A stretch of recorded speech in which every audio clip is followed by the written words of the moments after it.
আর অন্যান্য রান্নাগুলো কি হয়েছে, কেমন হয়েছে আপনি বলুন। জোর করে বলবেন না। ভাজা থেকে আরম্ভ করে সবকিছু খুব সুন্দর। আচ্ছা, মন থেকে বলছেন তো? মন থেকে মানে কি সেই একেবারে।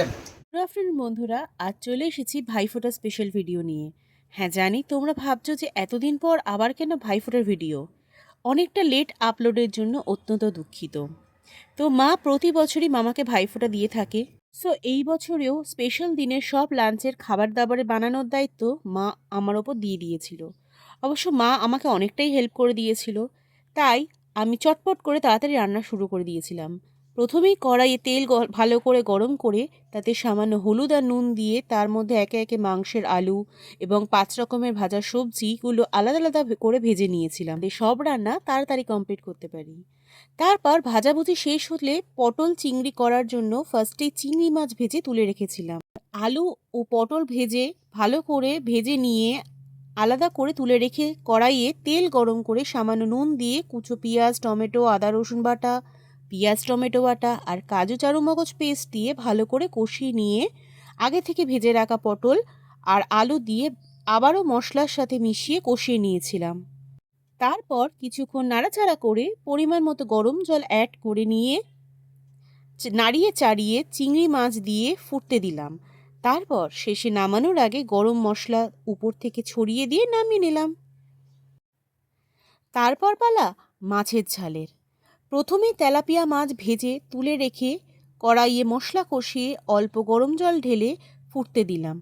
তারপর মাছ যোগ করে জল থেকে অল্প অল্প করে শুকনো করে লাস্টে উপরে ধনেপাতা কুচি দিয়ে নাড়িয়ে চাড়িয়ে নিয়ে নিলাম।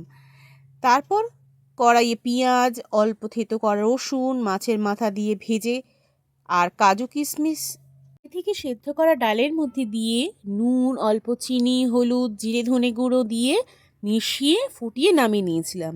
তারপরেই ভাত ও জলপাই চাটনিটাও করা হয়ে গেছিলো। মা এই অবশ্য জলপাই চাটনিটা করেছিল।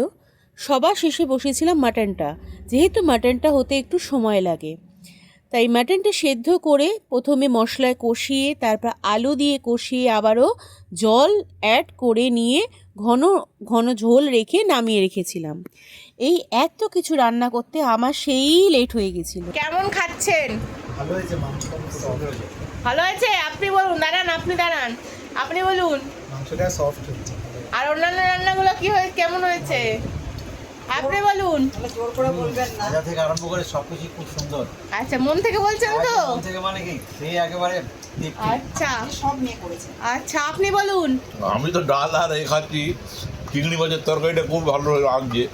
চিংড়ি মাছের আপনি তো মাংস ঘর পাবলিক না, মাংস এখনো বাটিতে পড়ে আছে। চিংড়ি মাছেরটা খেলাম, চিংড়ি মাছ দিয়ে ডালটাও খেয়েছি, চিংড়ি মাছটাও খেয়েছি। নিচে বসার ভাগ্য হয়েছে আজকে। হায় হায় হায় হায়। কিন্তু দুঃখের বিষয় 4:30 বাজে। কিন্তু হ্যাঁ, 4:30টার সময় এখন খেতে দিতে পারলাম, অত্যন্ত দুঃখিত তার জন্য।